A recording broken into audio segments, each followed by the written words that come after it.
Hello friends, welcome back to our channel. आज हम class 10th की बायोलॉजी दोबारा से स्टार्ट करने जा रहे हैं। जैसा कि मैंने आप लोगों से कहा था, जो हमारे चैनल पे क्लास 10th के स्टूडेंट्स थे उन्होंने काफी ज्यादा अच्छे व्यूज दिए थे हमारे एनसीईआरटी वाले वीडियो में। जनरली मैंने आप लोगों के लिए उन लोगों से कहा था पर्सनली कि मैं आप लोगों के लिए एक सेपरेट क्लासेस जरूर लाऊंगा। मैं अब आप लोगों के लिए एस चंद्र स्टार्ट कराने जा रहा हूं यूनिट नंबर 1 से, जिसका नाम है लाइफ प्रोसेसेस।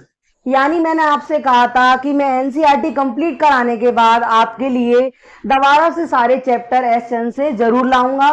मैं आपके लिए स्टार्टिंग से शुरू कर रहा हूं। उस चैप्टर का इंट्रोडक्शन होगा, फिर 1 बाय 1 हम लोग पूरी एस चंद्र से अपनी क्लास 10th की बायोलॉजी कंप्लीट करेंगे। अगर आपने अभी तक प्रीवियस वाले वीडियो नहीं देखे हैं तो आप लोग उसे छोड़ दीजिएगा। आप लोग अब इस नए वाले वीडियो से एस चंद से अगर अपनी आगे की पढ़ाई स्टार्ट करना चाहते हैं तो आप हमारे चैनल पे ये वाले वीडियो या ये वाली सीरीज देख सकते हैं। जनरली बात करते हैं, ये मेरे पास एस चंद बुक है, इससे पढ़ाया जा रहा है आप लोगों को। इसमें आपका पहला चैप्टर है लाइफ प्रोसेसेस। अब बात करते हैं लाइफ प्रोसेसेस में जनरली क्या होता है। आप लोग जानते होंगे अलाइव माने यानी अलाइव मीन्स हैविंग लाइफ। इसका मतलब क्या है? अलाइव माने वो चीज जिसके पास जीवन शक्ति हो, यानी जो जीती है या फिर उसमें लिविंग थिंग है, वो जी रही है। जैसे human being, human beings are alive, animals are alive, और भी जो आपकी चीजें होती हैं जैसे ऑर्गेनिज्म आर अलाइव, अलाइव है। आपके बैक्टीरिया आर अलाइव, आपके वायरस आर अलाइव। पर अलाइव कब होते हैं? जब वो किसी होस्ट की बॉडी में जाते हैं। तो जनरली आप लोग ये याद रखिएगा कि अगर वायरस की बात आए तो वायरस के पास बॉडी नहीं होती है, वो एक अनडेड तरीके से आपके एटमॉस्फेयर में इधर से उधर फ्लो करते रहते हैं एटमॉस्फेरिक एयर में। जनरली जब ये किसी होस्ट के कांटेक्ट में आते हैं तो उनका बॉडी फॉर्मेशन होता है किसके अंदर? एक होस्ट के अंदर। अब जनरली इसमें आगे ये बताया जाता है कि हमारा इंट्रोडक्शन है। सबसे पहले शुरुआत करेंगे इस चैप्टर के इंट्रोडक्शन से। इंट्रोडक्शन में मैंने आपको बताया अलाइव मींस हैविंग लाइफ, यानी ऐसी चीज जिसके पास जीने की शक्ति है या जीवन शक्ति है या जिसमें जान है। अब एस चंद से लाइन बाई लाइन पढ़ने की पूरी कोशिश करेंगे इंट्रोडक्शन से। Something which is are living or not dead is said to be alive, यानी ऐसी चीज जो जिंदा है, नहीं मरी हुई है, आप लोग उसे क्या कहते हैं? Alive. In most simple term alive means having life, जैसा कि मैंने आप लोगों को बता दिया था। अलाइव इज कॉल्ड जीवित, यानी अगर आप लोग बात करें तो अलाइव को आप लोग क्या बोल सकते हैं? जीवित। इसके नीचे चाहे तो मैं लिख देता हूं, अलाइव का मतलब हो गया जीवित। आप लोग इसे मान सकते हैं जीवित, या फिर इसमें दिया हुआ है आपके पास, या तो आप लोग इसे जीवित जीवित मान सकते हैं या फिर इसे मान सकते हैं जिंदा, यानी जिसमें जो चीज जिंदा है या फिर जिसमें जान है। तो ये एक तरीके से इसके दो टर्म हो गए, उसके बारे में बात करी जा रही है। ये जीवित आपका एक अलग टर्म हो गया। इसमें अलाइव को आप लोग जीवित भी बोल सकते हैं, अलाइव का मतलब आप लोग जिंदा भी समझ सकते हैं। ये दोनों टर्म इसी से रिलेट करते हैं। चाहे आप अलाइव बोलिए, चाहे आप जीवित बोलिए, चाहे आप जिंदा बोलिए, तीनों आपकी एक ही बात मानी जाएगी। आगे चलते इसमें ये बताया जाता है कि इन हिंदी अगर बात करेंगे तो ये किसमें बोला जाता है? हिंदी में। हिंदी में अगर आप लोग किसी को बताएंगे अलाइव माने क्या होता है? जो चीज जिंदा है या जो चीज जीवित है, दोनों ही हिंदी के वर्ड्स हैं।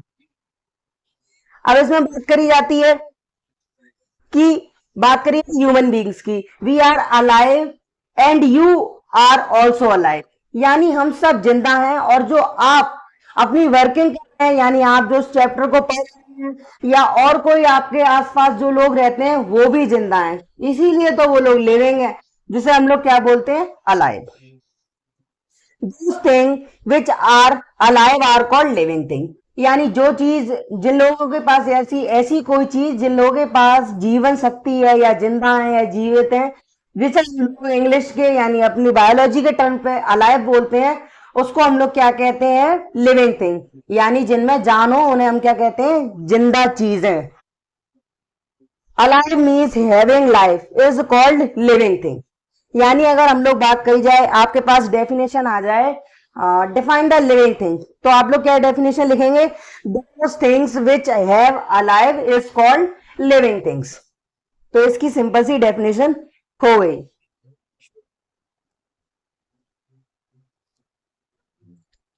आगे बात करते हैं कि मैंने आप लोगों से कहा कि अलाइव का मतलब क्या होता है, दोज थिंग हैविंग लाइफ, यानी ऐसी चीजें जिनके पास लाइफ है यानी जीवन है, which are alive is called living thing, यानी वो चीजों को हम लोग अलाइव बोलते हैं, उसका मतलब क्या होता है, लिविंग थिंग्स, यानी जो चीज जिंदा है। अब बात करते हैं इसमें कौन कौन सी चीजें इंक्लूड हो जाती हैं, all the plants and animals. इसमें ये बताया जा रहा है all the plants and animals including human beings are alive और लिविंग थिंग्स। जनरली इसमें यह बताया जा रहा है कि आपके सारे प्लांट्स और इसमें आपके इंसान भी शामिल हो जाते हैं, ये सभी आपस में मिलकर क्या है, अलाइव है, और हम लोग इन्हें बोलते हैं लिविंग थिंग। ये इसकी दो कॉमन डेफिनेशन है। इसके आगे चलते हैं। अब इतने होने के बाद में आप लोगों के दिमाग में क्वेश्चन आ रहा होगा, बुक में दिया गया है, एक इंपॉर्टेंट क्वेश्चन अराइज हो रहा है इसमें, what criteria do we use to decide whether something is alive, this is discussed below. ये वाला एक क्वेश्चन है, मैं इसका आंसर आप लोगों को अभी कराता हूं, और अगर आप लोगों को इसका आंसर पता है तो आप लोग कमेंट सेक्शन में जाके मुझे इसका आंसर भी बता सकते हैं, जिससे कि मैं आपको बताऊंगा कि आप लोगों ने जो आंसर दिया है वो राइट है या रॉन्ग है।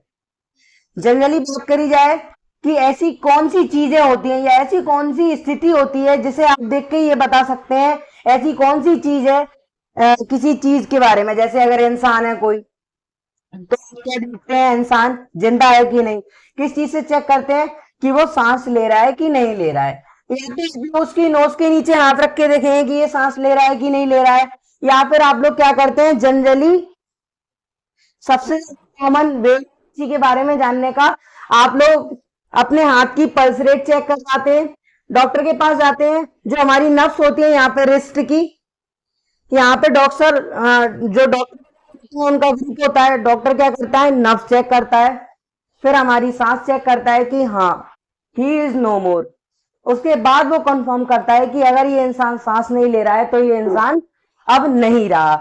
तो ये क्राइटेरिया। और दूसरा क्राइटेरिया में आपका दूसरा पॉइंट कौन सा इंक्लूड है कि आपकी कोई भी चीज है,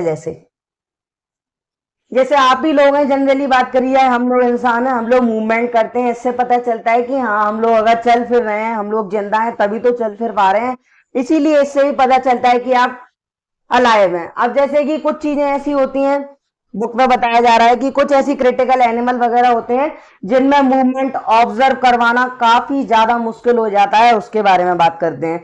the most important criterion to decide whether something is alive or not is the movement. यानी मैंने आपको जैसा बताया कि आप लोग किसी भी चीज के बारे में अगर जानने की कोशिश करेंगे वो जिंदा है या मर गया है, तो आप लोग सबसे पहले उसके बारे में क्या देखेंगे कि वो मूवमेंट कर रहा है या नहीं कर रहा है। Movement is the most important science of life in an organism, यानी उसका चलना फिरना सबसे ज्यादा जरूरी चीज होती है जिससे आप ये बता सकते हैं कि वो चीज जिंदा है कि नहीं। अगर कोई ऑर्गेनिज्म है वो चल फिर नहीं रहा है तो आप लोग क्या मानेंगे कि वो डेड है, यानी अब वो नहीं रहा या नहीं बचा। ऐसी इंसान के बारे में, अगर इंसान बोल नहीं रहा है, चल नहीं रहा है, सांस नहीं ले रहा है, तो आप लोग क्या बताएंगे, उसकी बॉडी में कोई भी मूवमेंट नहीं शो हो रही है, कोई भी ऑर्गन उसका काम नहीं कर रहा है, तो आप लोग क्या बताएंगे कि वो डेड है, यानी वो इंसान अब नहीं रहा। तो उसकी मूवमेंट को देख के हम लोग गेस कर रहे हैं कि वो अलाइव है या नॉट अलाइव है। आगे इसमें बताया जा रहा है, in some cases the movement of living things are quite fast which themselves without any external help. यानी बात करी जाए कि मैंने अभी बताया कि कुछ ऐसी लिविंग थिंग्स होती हैं जिसमें आप लोग ये काफी मुश्किल से बता पाते हैं कि उसमें मूवमेंट हो भी रही है कि नहीं। ऐसा क्यों होता है? क्योंकि उसमें जो मूवमेंट होती है वो काफी फास्टेस्ट हो जाती है, यानी काफी जल्दी आपकी मूवमेंट होने लगती है, जिसकी वजह से आप लोग ये नहीं देख पाते हैं कि इसमें मूवमेंट हो भी रही है या नहीं हो रही है। आगे बात करी जाए, इसमें यह बताया जा रहा है कि आप लोग इजीली ऑब्जर्व नहीं कर पाते हैं, पर अदर केसेस में आपकी मूवमेंट जब बहुत ज्यादा स्लो होती है तो आप लोग उसे ऑब्जर्व कर लेते हैं और कहते हैं कि हाँ, ये इंसान जिंदा है या ये चीज जिंदा है, क्योंकि वो चल रही है। अगर आपकी फास्टेस्ट मूवमेंट है तो आपको काफी ज्यादा कठिनाई होगी ये चेक करने में कि हाँ, ये चीज चल रही है कि नहीं चल रही है, क्योंकि वो चीज काफी तेजी से निकल गई तो आपको देखने में या ऑब्जर्व करने में परेशानी होगी। For example, the movement in most of the animals are fast and can observed easily, but the movement in plants are usually slow and observed with difficulty. यानी अगर बात करी जाए जो हमारी मूवमेंट है कुछ एनिमल्स में ज्यादातर फास्ट होती है, आप उन्हें ऑब्जर्व कर सकते हैं इजीली। बात करी जाए प्लांट के बारे में, उसमें प्लांट में जो आपकी मूवमेंट होती है वो काफी ज्यादा स्लो होती है। ये वाली डेफिनेशन आप लोगों ने नोट कर ली होगी। So student, please note it down the definition.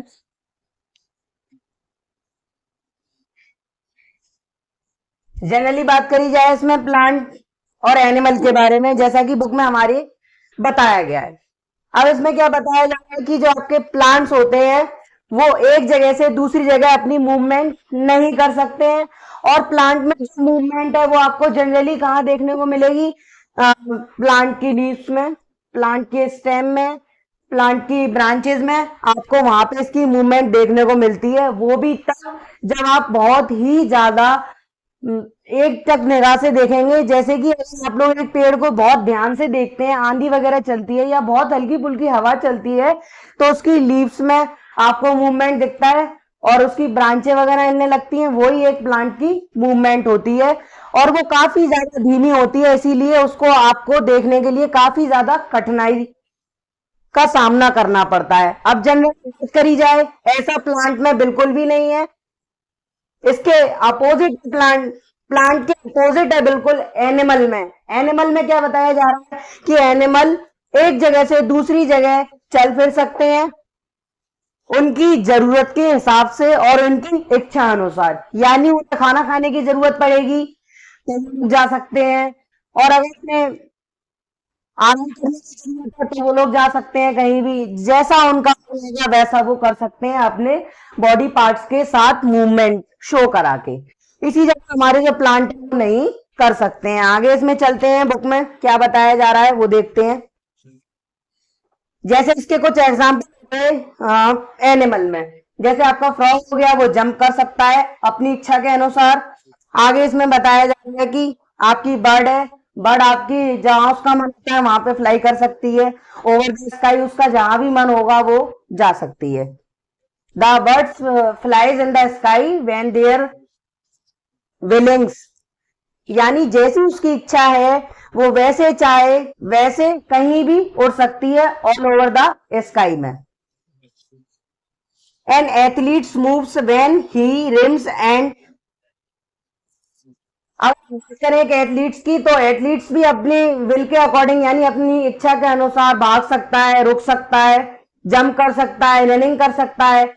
इसी तरीके से दूसरे एग्जाम्पल में बताया जा रहा है a fish moves when its swims in water, यानी आपकी मछली है वो मूवमेंट कब करती है? जब वो पानी में तैर रही होती है या स्विम कर रही होती है। इसमें लिखा है स्विम करती है पानी में, यानी वो अपने फिन्स के द्वारा जब अपनी मूवमेंट करती है किसमें? वाटर में, तो उसी के अकॉर्डिंग उसकी स्विम में मूवमेंट होती है, उसके जो फिन्स होते हैं वो मूवमेंट शो कराते हैं। जनरली बात करी जाए, hands when we clap and our chest moves upward and downward we breathe, यानी जब आप लोग ताली बजाते हैं तो आप लोगों को अपने हाथ उठाने पड़ते हैं, और आप लोग क्लैपिंग करते हैं तो उसमें भी आपकी बॉडी का मूवमेंट होता है। और दूसरी जगह जब आप लोग सांस लेते हैं तो आपका जो चेस्ट होता है वो अपवर्ड होता है, यानी ऊपर की तरफ आता है, और जब आप लोग सांस छोड़ते हैं तो अंदर की तरफ जाता है। ऐसा क्यों होता है? जाहिर सी बात है, लोग सांस लेंगे तो आपके जो रिकेज होता है लंग्स में, जब हवा भर जाती है तो वो फूल जाएंगे, जिसकी वजह से आपका बॉडी का स्ट्रक्चर क्या दिखने लगता है, अपवर्ड। और जब लोग सांस छोड़ते हैं तो आपकी बॉडी से यानी लंग्स से एयर बाहर रिलीज होने की वजह से जो आपका लंग्स का सिस्टम होता है वो किस तरीके से शो होने लगता है, बैकवर्ड। इसीलिए आपकी जो चेस्ट है वो बैकवर्ड हो जाता है। यानी जब हम ऑक्सीजन को लेते हैं यानी इनटेक करते हैं ऑक्सीजन का, तो अपवर्ड की पोजीशन हो जाती है, और जब CO2 का रिलीज करते हैं तो बैकवर्ड की पोजीशन हो जाती है। ये भी हमारी एक तरीके की मूवमेंट है। And dog can wag its tail, यानी बात करी जाए जो आपका कुत्ता होता है, जब आप लोग उसको बुलाते हैं यानी आपने किसी डॉग के पास गए और आपने उसको सीटी बजाई या आपने उसे बुलाया तो उसकी पूंछ हिलने लगती है। ऐसा क्यों होता है? क्योंकि जब आप लोग उसे बुलाते हैं तो वो अपनी इच्छा के अनुसार अपनी पूंछ हिलाता है। इसी इसमें साफ साफ लिखा can and dog can wag its tail, यानी अपने कुत्ता है वो अपनी पूंछ हिला सकता है उसकी इच्छा के अनुसार, वो भी एक मूवमेंट है। All this movement shows that a frog, bird, fish, dog and human being are alive. यानी मैंने अभी तक आपको जितने भी एग्जांपल बताए उनसे ये पता चलता है कि आपकी सारी चीजें जिंदा हैं और वो मूवमेंट कर रही हैं। इसी की वजह से आप लोगों को पता चलता है कि जो भी आपकी चीजें हैं वो अलाइव है। अब बात करते हैं कि इसमें आगे का जो टॉपिक है वो नेक्स्ट वीडियो से हम लोग कवर कराएंगे। आज हम लोगों ने क्या क्या पढ़ लिया है उसके बारे में बात करते हैं। आज के हमने वीडियो में इंट्रोडक्शन कंप्लीट करा था, व्हाट इज अलाइव, अलाइव का मतलब हम लोगों ने पता करा, और अलाइव की डेफिनेशन क्या होती है। अलाइव को हम हिंदी में जनरली क्या कहते हैं, अलाइव को हम लोग हिंदी में कहते हैं जीवित और जिंदा। इसकी एक डेफिनेशन थी, ऐसी चीज जिसके पास लाइफ है उसको ही हम लोग क्या बोलते हैं, लिविंग थिंग। और जनरली बात करी जाए इसमें आपको क्या क्या चीजें इंक्लूड होती हैं, प्लांट इंक्लूड हो जाते हैं, एनिमल्स इंक्लूड हो जाते हैं। प्लांट अपनी मूवमेंट शो नहीं करा सकते हैं क्योंकि एक जगह से दूसरी जगह तक चल फिर नहीं सकते जैसा कि हम लोग चल फिर सकते हैं।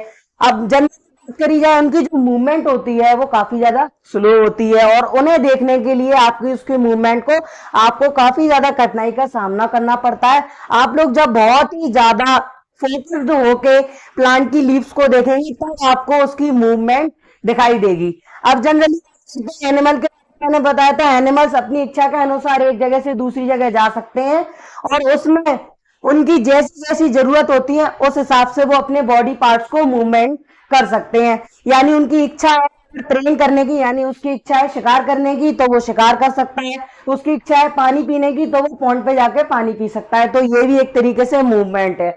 और जो फिश स्विम करती है उसका भी मूवमेंट होता है। जितने भी इसमें एग्जांपल्स थे वो मैंने कंप्लीट करा दिए, नेक्स्ट वाले पार्ट में इसके आगे पढ़ेंगे। थैंक यू फ्रेंड्स, अगर आप लोगों को ये वाला वीडियो पसंद आया हो तो लाइक, कमेंट, सब्सक्राइब, शेयर जरूर करिएगा। Thank you.